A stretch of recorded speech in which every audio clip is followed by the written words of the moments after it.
Perdón, disculpen. Gloria a Dios. Bienvenidos, ¿cómo están? ¿Bendecidos? Amén. Gloria a Dios. ¿Cómo la pasaron en Navidad, hermanos? Bien. Bien. Mucha comida. Tamales, pozole, pavo. ¿Qué más? Pues les tengo una noticia. Sigue la comida todavía esta noche.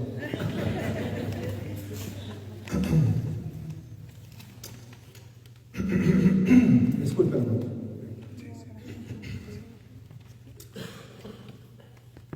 Vamos a apuntar la oración.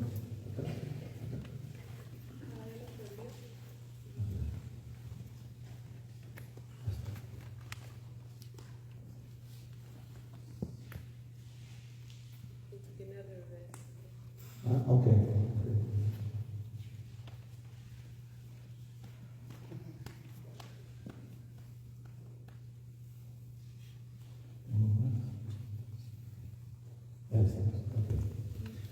Mucha tecnología. Les invito a que abran su Biblia, hermanos, en el libro de Hechos, capítulo 2.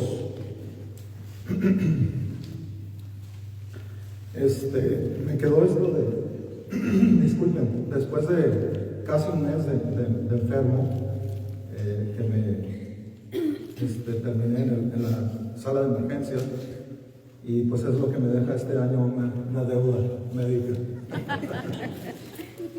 Gloria a Dios, fue mi regalo de Navidad. Bien, en Hechos capítulo 2 encontramos, ¿verdad?, una breve descripción o narrativa de la actividad usual o común de los primeros cristianos. Los primeros cristianos fueron conocidos como Nazarín. Nazarín quiere decir seguidor del Nazareno. Y así se les conoce en la literatura judía fuera de lo que es la Biblia, es decir, externa a la Biblia, se les denomina Nazarín. Wow. Y en el capítulo 2, versos 42 y 46, encontramos dos versículos que nos resumen, ¿verdad?, la actividad a la que se dedicaba la iglesia primitiva. ¿Cuántos saben que la iglesia primitiva estaba constituida principalmente por judíos? Por si no lo sabían, así es. La Biblia fue escrita por judíos, o hebreos o israelitas, principalmente para judíos. La salvación viene de los judíos. Eso exactamente fue lo que dijo Jesús.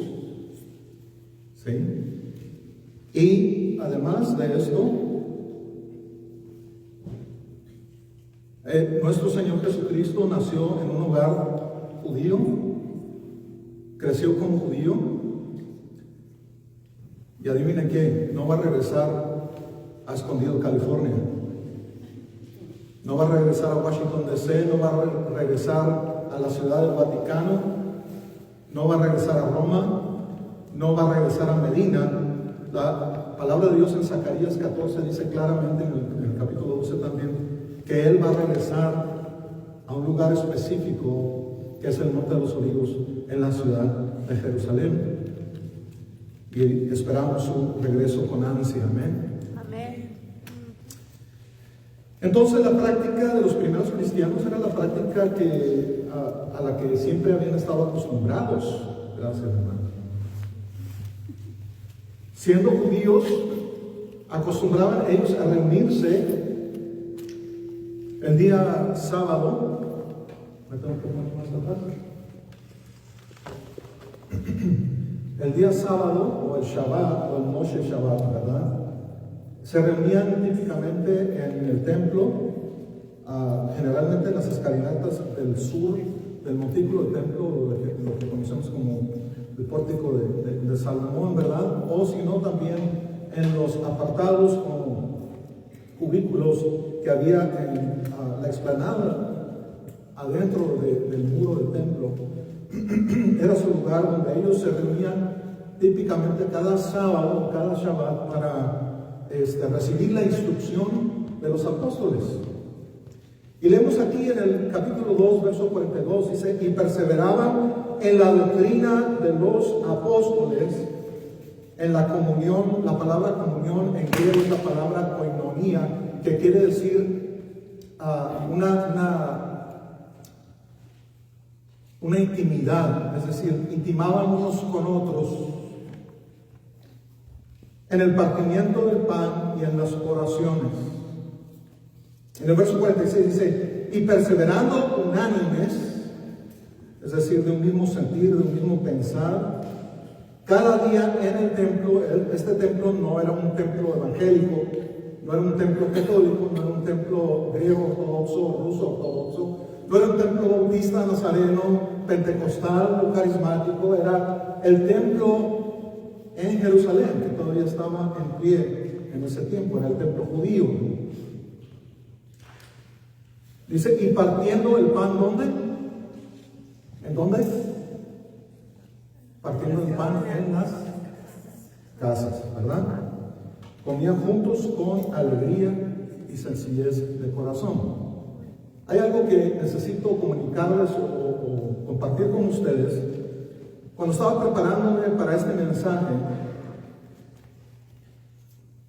tuve la oportunidad de hablar personalmente por teléfono con un querido hermano en el Señor, F. LaGard Smith, que fue en su tiempo maestro de leyes en Pepperdine University y también autor de más de 30 libros. Y uno de sus libros se llama, lo que lleva el título Restauración Radical, regresando a la forma de hacer iglesia de la iglesia primitiva, restaurando la iglesia primitiva. Y en este libro él aboga, ¿verdad?, por el retorno a la forma en que los primeros cristianos se reunían para no solamente recibir instrucción, sino se reunían en sus casas, en pequeños grupos, para comer juntos, para convivir juntos, y dentro del marco de esa comida conocida como ágape en las escrituras,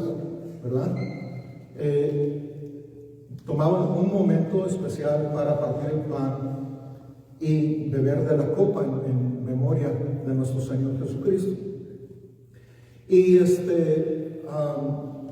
yo sé que el hermano LaGard Smith tuvo ocasión también de sentarse a dialogar con Joseph Shulam. Joseph Shulam es uno de los primeros fundadores de las primeras congregaciones mesiánicas en Jerusalén, en Israel. Cuando él comenzó no había más que un puñado de congregaciones de creyentes judíos en su Mesías.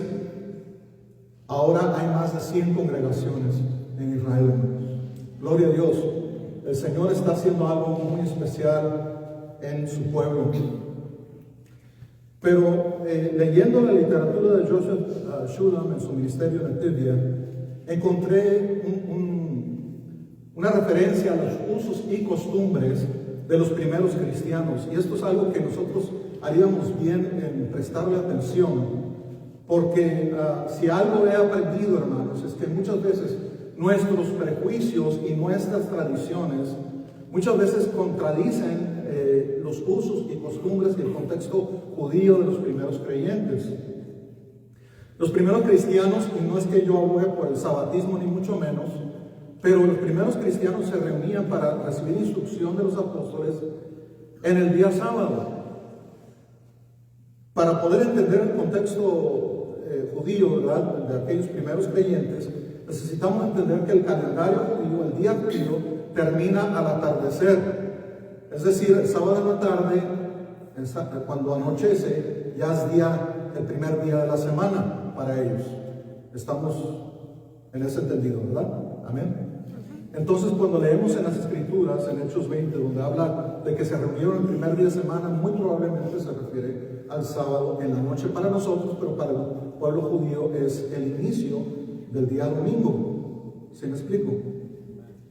Y en ese momento los primeros cristianos judíos celebraban lo que conocemos en la costumbre de ellos como el Havdalah, o la palabra división. Havdalah quiere decir división.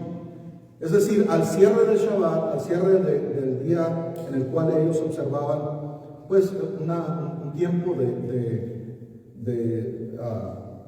descanso, ¿verdad? De reposo, y de prestarle atención a su vida espiritual. Al cierre de ese día especial, sábado en la noche, ellos celebraban la cena del Havdalah para marcar el fin del Shabbat y el inicio del primer día. Entonces ellos en esa cena, ¿verdad? Que es una cena en domicilios privados, en las casas, es donde ellos acostumbran partir el pan. Y a eso es lo que se refiere el libro de Hechos, cuando dice partían el pan en las casas. Es decir, como parte central, como el objetivo principal de un convivio, un ágape, era la conmemoración de la cena del Señor en memoria de su sacrificio por cada uno de nosotros. Esa era la costumbre en ese tiempo. Entonces, en ese marco, en ese contexto cultural, es que nosotros encontramos esta práctica, ¿verdad? Es bien interesante, porque además de todo esto, cuando leemos el capítulo 11 de 1 Corintios 11, donde habla acerca de que la mujer que ore en público, nos quedamos así como de a seis, porque decimos, bueno, en 1 Timoteo Pablo dice que la mujer guarde silencio en la congregación, pero en 1 Corintios 11 habla de que cuando la mujer ora en público se cubra la cabeza. ¿Cómo está esto? Y es que, hermanos, en ese mismo capítulo 11, donde habla Pablo acerca de la observación de la cena del Señor, esta celebración se llevaba a cabo en las casas particulares de los creyentes. Y en ese marco, la mujer, al igual que el día de hoy, ¿verdad?, ocupa un rol, un lugar dentro de la ceremonia. Cada inicio de Shabbat, la mujer es la que enciende las velas, ¿verdad?, e introduce esta observación semanal. Entonces la mujer tenía una participación en un rol más activo dentro de la celebración del Havdalah que no tenía dentro de la sinagoga o en el templo, en todo caso. Habiendo aclarado todo eso, hermanos, ahora tiene más sentido cuando leemos 1 Corintios 11, cuando Pablo dice que la mujer que ora en público se cubre la cabeza. Esto pues dentro del marco del domicilio particular. Bueno, necesito un respiro. ¿A dónde se fue el año, hermanos? El año se fue como agua, ¿verdad? Parece que fue ayer que empezamos.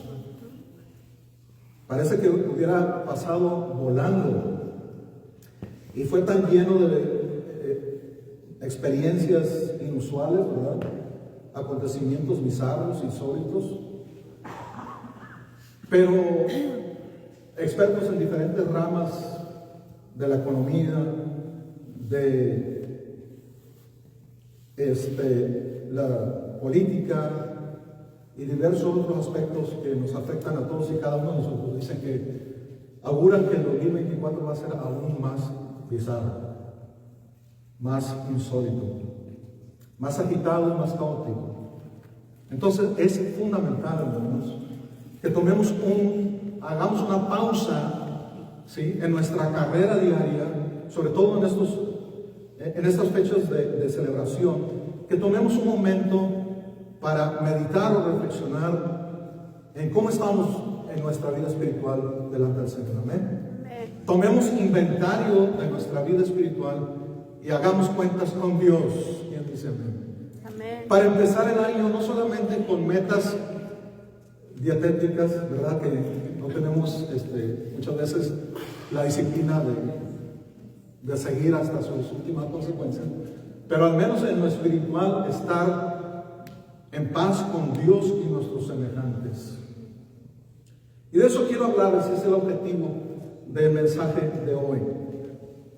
No es casualidad que dos de las enseñanzas fundamentales del cristianismo nuevo testamentario, conforme al Nuevo Testamento, sean las más odiadas por el enemigo, hermanos.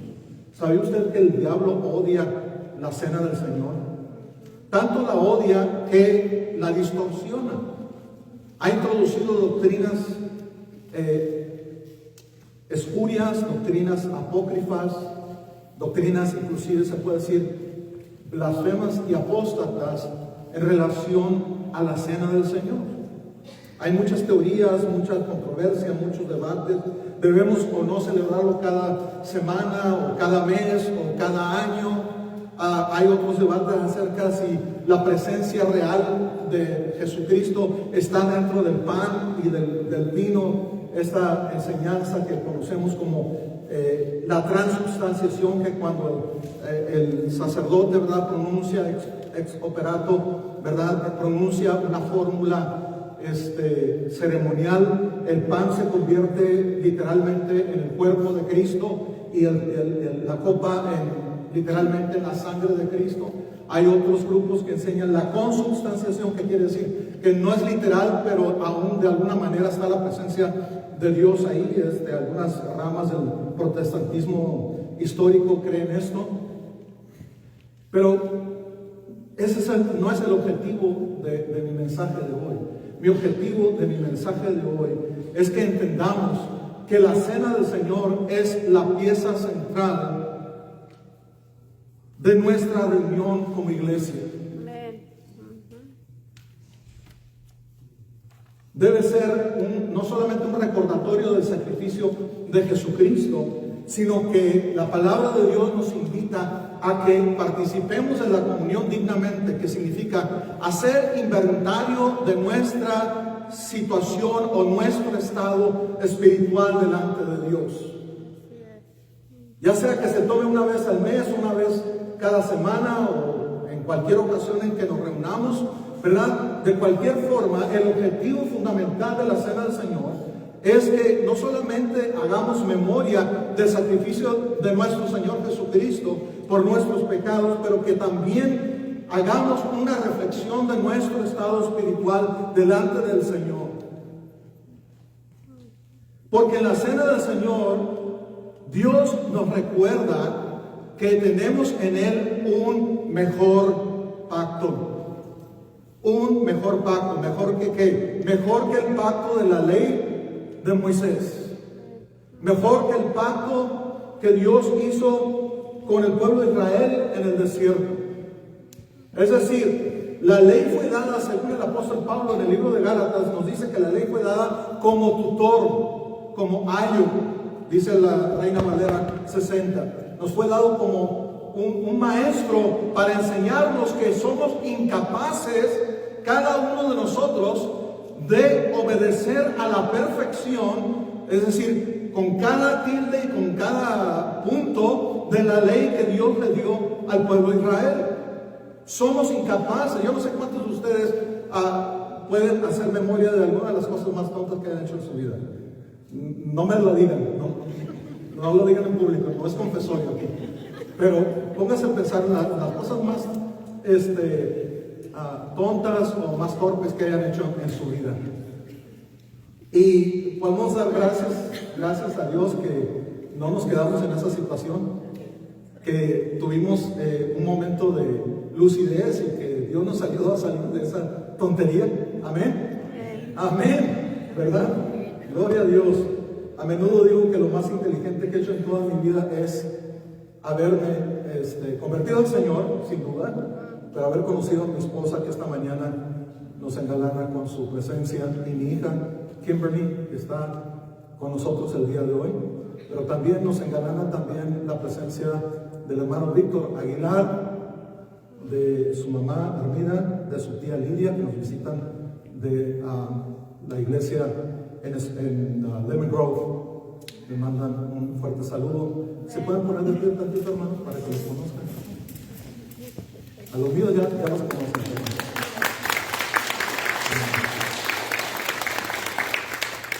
Gracias.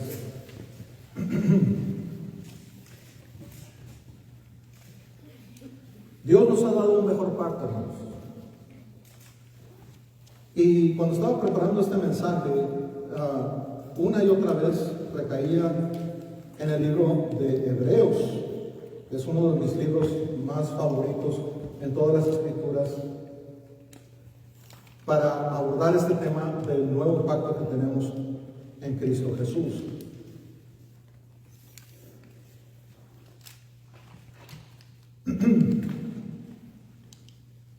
Voy a brincar hasta el libro de Jeremías.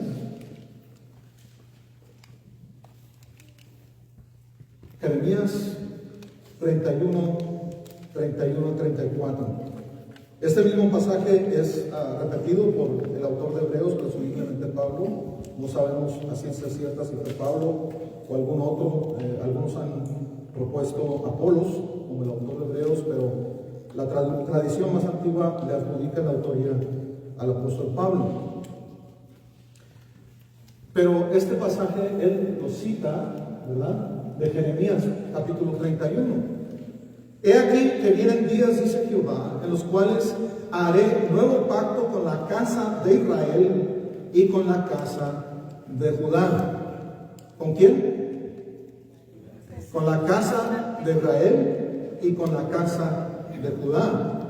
No como el pacto que hice con sus padres el día que tomé su mano para sacarlos de la tierra de Egipto, porque ellos invalidaron mi pacto, aunque fui yo un marido para ellos, dice Jehová. Pero este es el pacto que haré con la casa de Israel después de aquellos días, dice Jehová.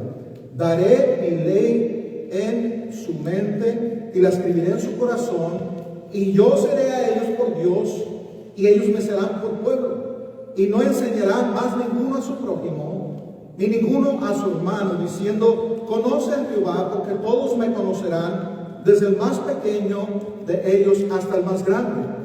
Dice Jehová: porque perdonaré la maldad de ellos y no me acordaré más de su pecado. ¿Quién alaba al Señor? Gloria a Dios. Aleluya. Aquí hay una referencia, si usted quiere, inferida o velada, a la obra del Espíritu Santo en cada uno de nosotros. Porque dice el Señor Jesucristo en Juan capítulo 14 que cuando viniese el Espíritu Santo, cuando vendría el Espíritu Santo, Él nos guiaría a toda la verdad. Y dice Jesús: es necesario que yo regrese a mi Padre, porque si no regreso, entonces no pudiera enviarles al Paracletos, al otro ayudante, al que vendría a estar no solo con nosotros, sino dentro de nosotros. Y es el Espíritu Santo el que obra en nosotros la perfecta voluntad de Dios.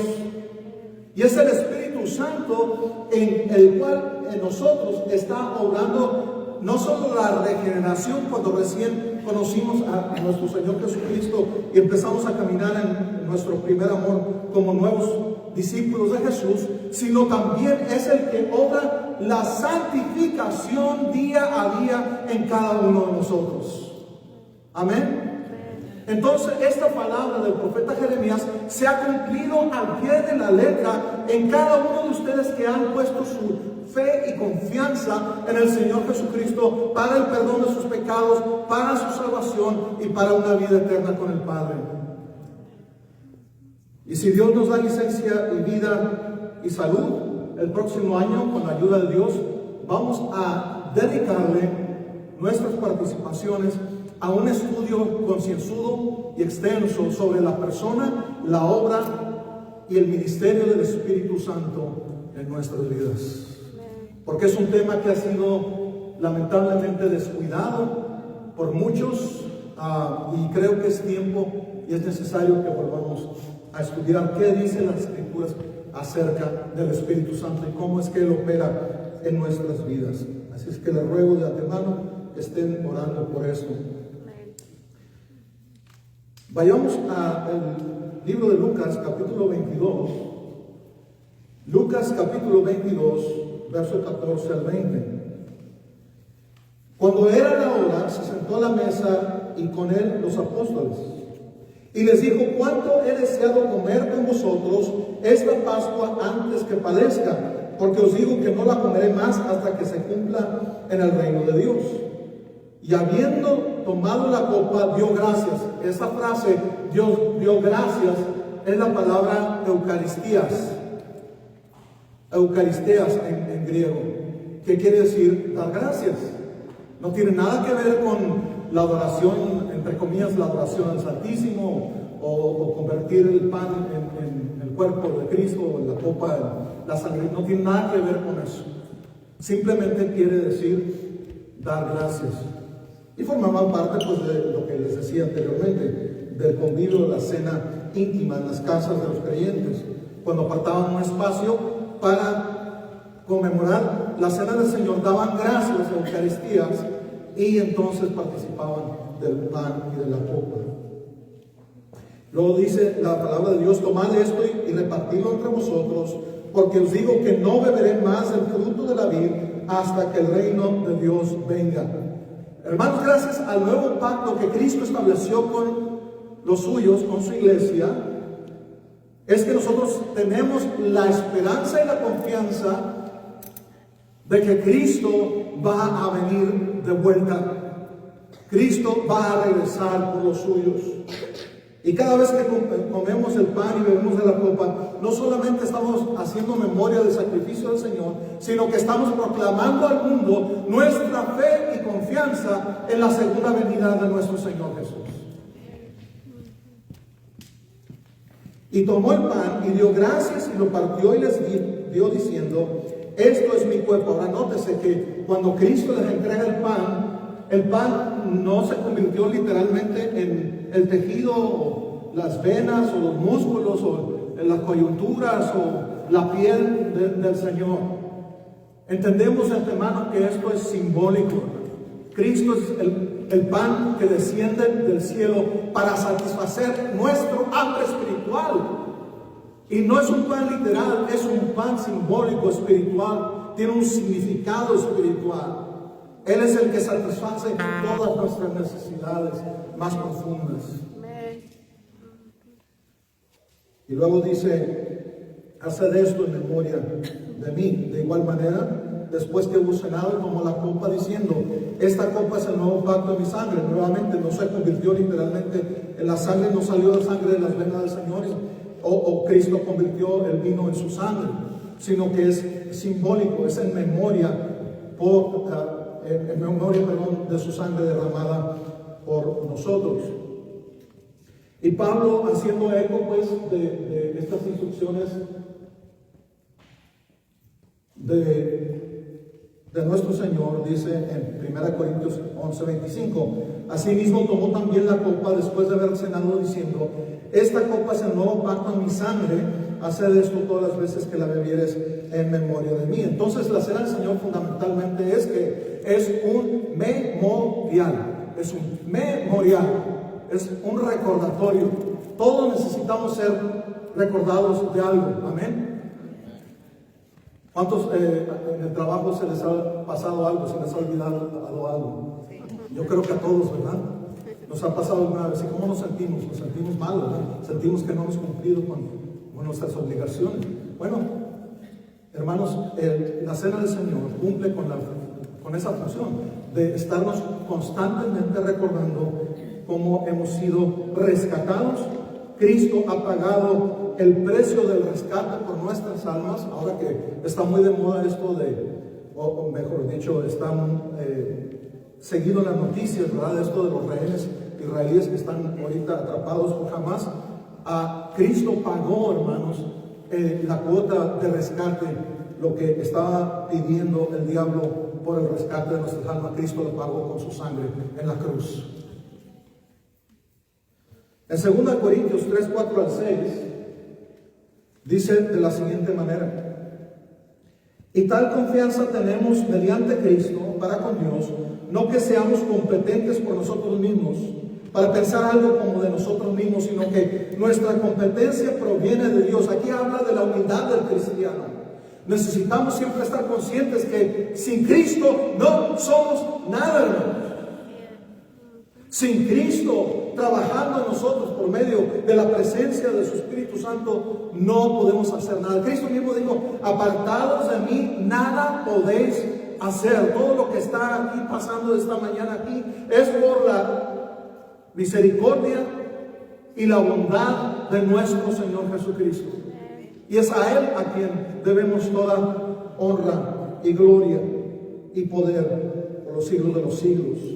Dice: sino que nuestra competencia proviene de Dios, el cual asimismo nos hizo ministros competentes de un ¿qué? De un nuevo pacto. Tú y yo somos representantes de el nuevo pacto en la tierra, no de la letra, no de los más de 600 mandamientos dados por Dios al pueblo de Israel en el desierto, sino del Espíritu, dice aquí la palabra de Dios, porque la letra mata, mas el Espíritu vivifica. No se está refiriendo aquí a que si leemos la Biblia, la letra nos va a matar, y que es mejor hablar en lenguas o tener una experiencia de éxtasis, ¿verdad? En el Espíritu Santo, es mejor eso que leer la Biblia. No está diciendo eso. Está diciendo que la letra de la ley, la letra de los mandamientos, la letra de las obligaciones religiosas que Dios le dio al pueblo de Israel, esas son muerte espiritual. ¿Por qué? Porque revelan nuestro pecado delante de Dios, que somos incapaces de satisfacer los requisitos divinos de santidad de un Dios perfecta y absolutamente santo. Somos incapaces en nuestras propias fuerzas para alcanzar el estándar de Dios, y Él es el que ha hecho posible por medio de la sangre de su Hijo Jesús el que nosotros seamos aceptos por el amado. Veamos en Hebreos, si tienen sus Biblias, Hebreos 8, 10 al 13. Yo sé que estamos leyendo mucha Biblia, porque la palabra de Dios es viva y eficaz y más cortante que una espada de dos filos. Amén. Dice: por lo cual este es el pacto que haré con la casa de Israel después de aquellos días, dice el Señor.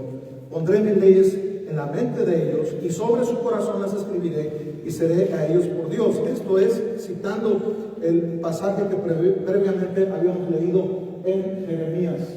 Y en Hebreos capítulo 9, el 13 al 15 dice: porque si la sangre de los toros y de los machos cabríos, es de los sacrificios de animales, y las cenizas de la becerra rociadas a los inmundos santifican para la purificación de la carne, cuánto más la sangre de Cristo, el cual mediante el Espíritu eterno se ofreció a sí mismo sin mancha a Dios, limpiará vuestras conciencias de obras muertas para que sirváis al Dios vivo. Así que por eso es mediador de un nuevo pacto, para que interviniendo muerte para la remisión de las transgresiones que había bajo el primer pacto, los llamados recibamos nosotros, tú y yo, la promesa de la herencia eterna.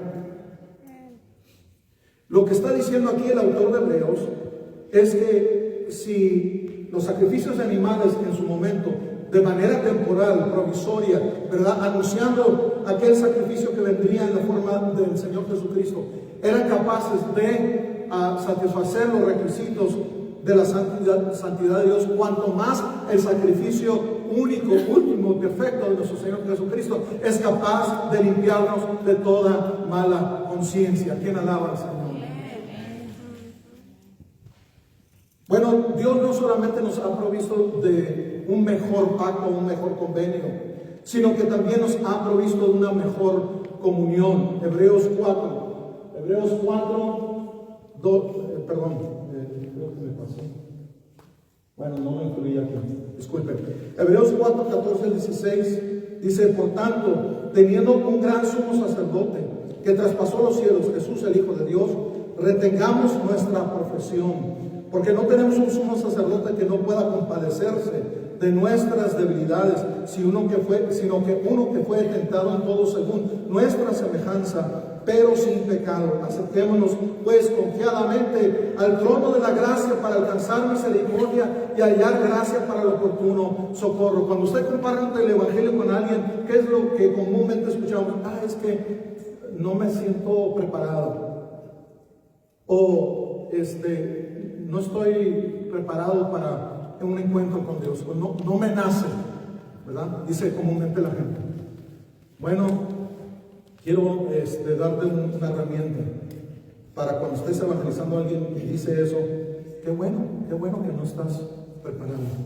Qué bueno que no te nace, porque no depende de eso, sino que depende de nuestra rendición a la voluntad de Dios. Que nos rindamos y entonces Él nos va a dar un corazón de carne, nos da un corazón de piedra, va a transformar nuestra indiferencia en pasión por la voluntad de Dios. Va a convertir nuestra frialdad espiritual en fuego que nace en nuestro interior para honra y gloria del Señor. Va a transformar nuestra falta de devoción, nuestra falta de obediencia por la obra del Espíritu Santo. Nos va a convertir en discípulos obedientes a su palabra. Por último, hermanos, Dios nos da una mejor comunidad.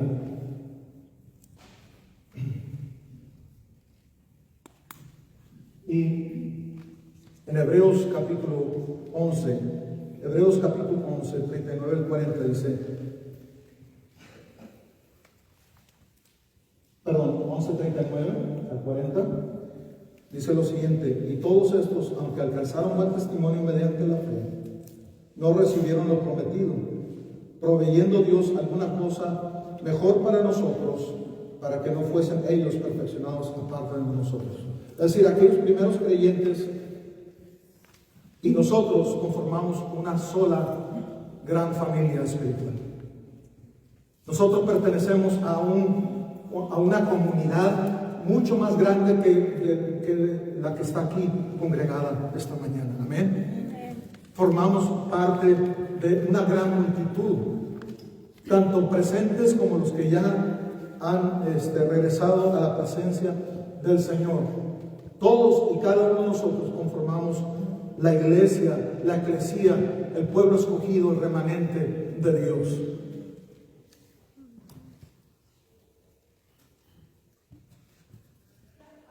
En Hebreos capítulo 10, verso 24, dice: y considerémonos unos a otros para estimularnos al amor y a las buenas obras, no dejando de congregarnos como algunos tienen por costumbre, sino exhortándonos, y tanto más cuando veáis que aquel día se acerca.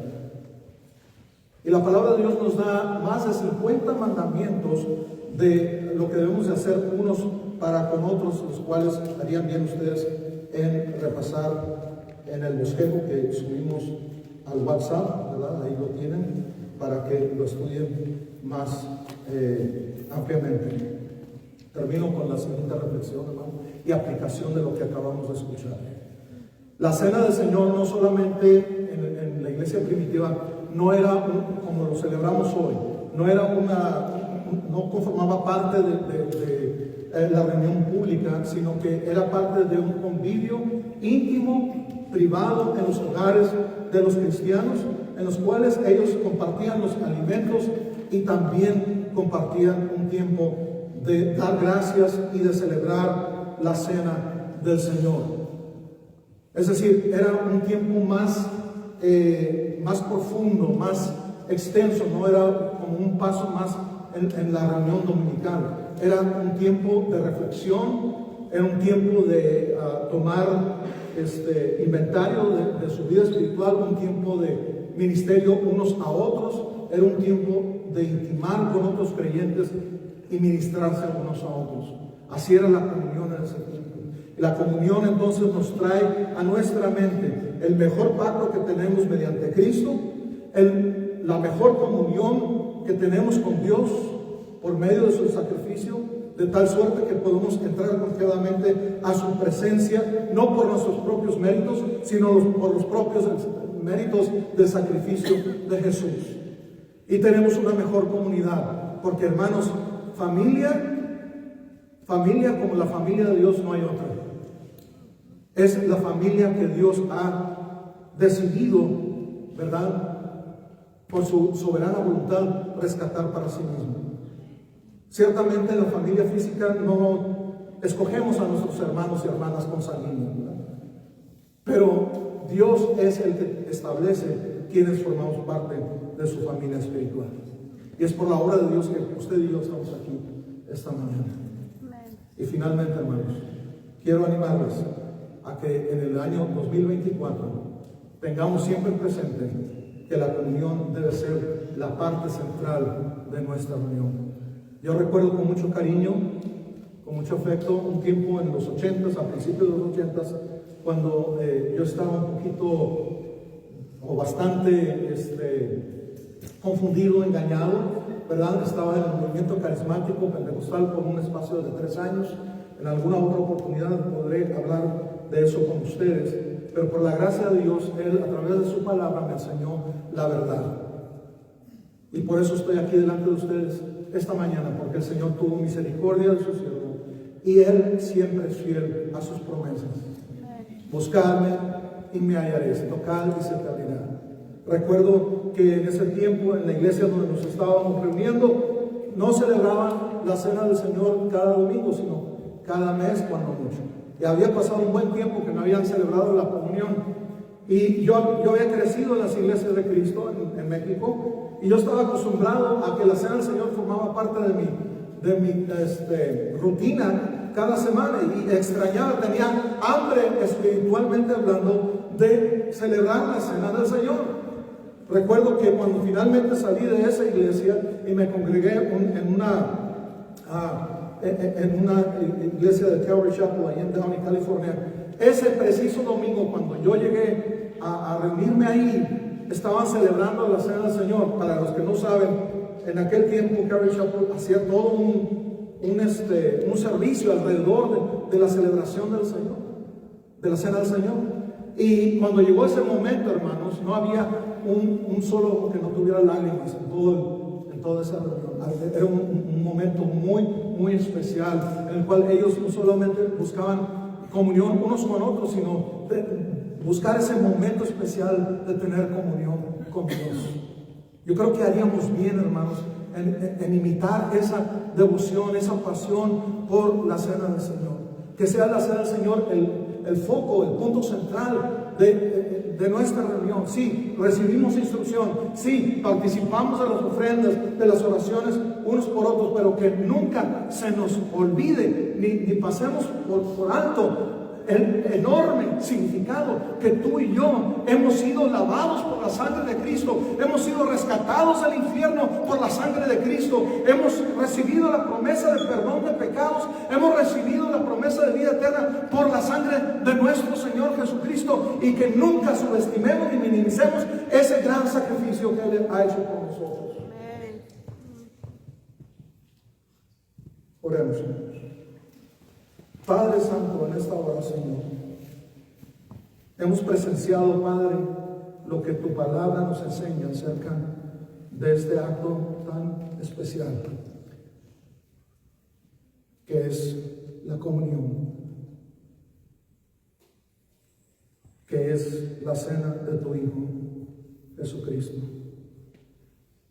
Hemos contemplado, Señor, lo que dice tu palabra acerca del rol, el papel que juega dentro de nuestra vida devocional, no solamente como creyentes individuales, sino también en comunidad, como cristianos que formamos parte de una gran familia de la fe. Tú nos has dado un mejor pacto, una mejor comunión y una mejor comunidad. Padre, que el año 2024 nos encuentre fieles.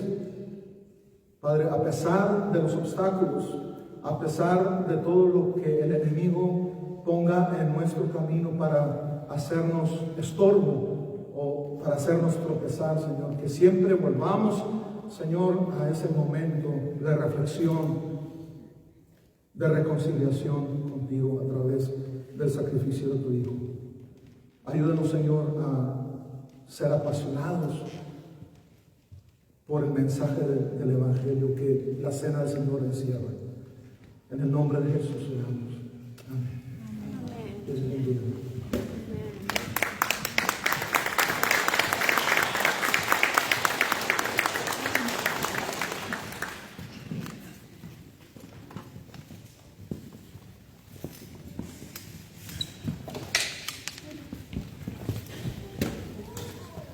Muchas los hermanos Felipe por ese mensaje tremendo y tan hermoso.